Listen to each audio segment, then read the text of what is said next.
Sur Terre, il y a la vie que l'on voit. Et il y a la vie que l'on ne voit pas. Lorsqu'on s'immerge dans le lit d'une rivière, vie piscicole et flore aquatique se côtoient. Lors des deux projets Romanche Seychillienne et Isère-Amont, le CIMBY, dans le cadre de sa politique de protection de l'environnement, a prêté une attention particulière au milieu aquatique, ceci afin de le protéger pendant et après les travaux.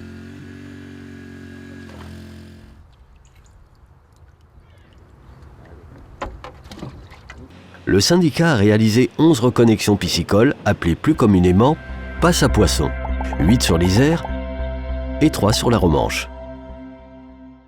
C'est des milieux qui sont très intéressants parce que tous ces petits affluents sont maintenant complètement déconnectés de l'Isère.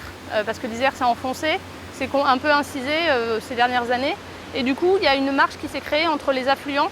Le rôle de ces ouvrages est de faciliter l'accès aux poissons pour qu'ils puissent remonter la rivière ou vers des affluents.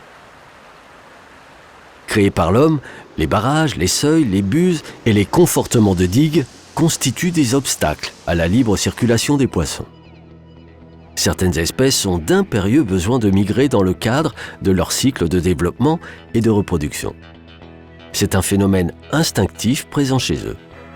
Dans notre région, la truite fario remonte les cours d'eau car elle ne se reproduit pas à l'endroit où elle grossit.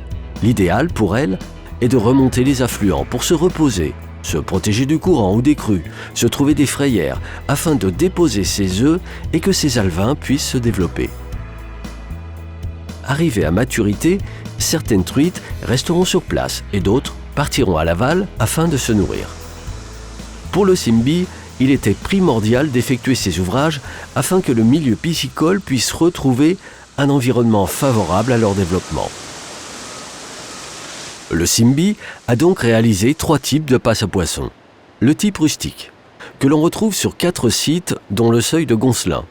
Ce type de passe permet de relier le cours d'eau en amont et en aval et ainsi de contourner l'obstacle en créant un chenal dans l'une des rives.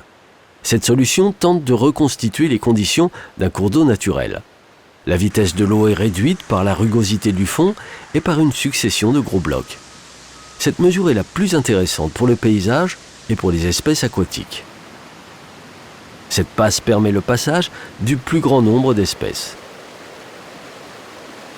Pour faciliter l'accès au canal de la Chantourne au Bois-Claret et du ruisseau de la Touche à Visil, c'est le type technique à bassin que le CIMBY a réalisé. Dans ce cas, la passe à poisson ressemble à un escalier. Au Bois-Claret, par exemple, la hauteur à franchir pour le poisson est divisée en 6 petites chutes de 27 cm qui communiquent entre elles par des bassins d'une longueur de 3,70 m. Cette solution permet aux poissons, comme la truite fario, de les franchir plus facilement.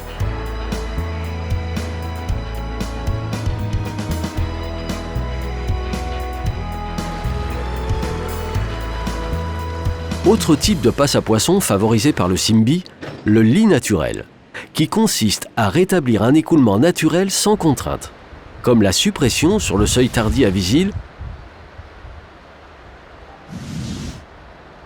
ou sur le Bréda à Pontcharrat, mais également par la création d'une rivière de contournement comme à Sainte-Marie-d'Alois.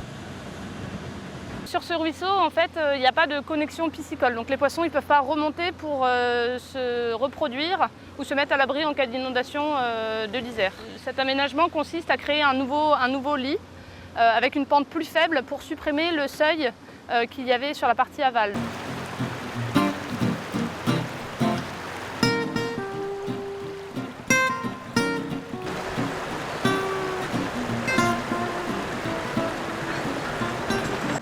La plupart du temps, avant toute intervention, on effectue une pêche électrique de sauvegarde.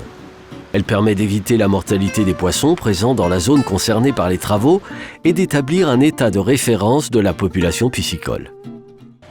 Certains milieux aquatiques, banalisés, ont été renaturalisés. Ces passes à poissons seront ainsi plus attractives tant pour les poissons que pour la petite faune terrestre.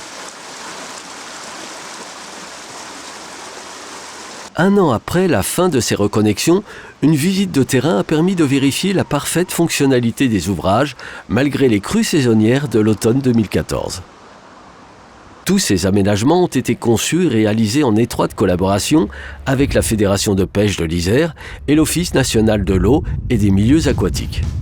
Ces ouvrages ont nécessité une gestion forte ainsi que beaucoup d'énergie de la part de tous les acteurs. Au final, c'est une réussite, même si le CIMBY est conscient que conserver des rivières et confluences propres restera toujours préférable aux dispositifs de franchissabilité piscicole, même les plus adaptés.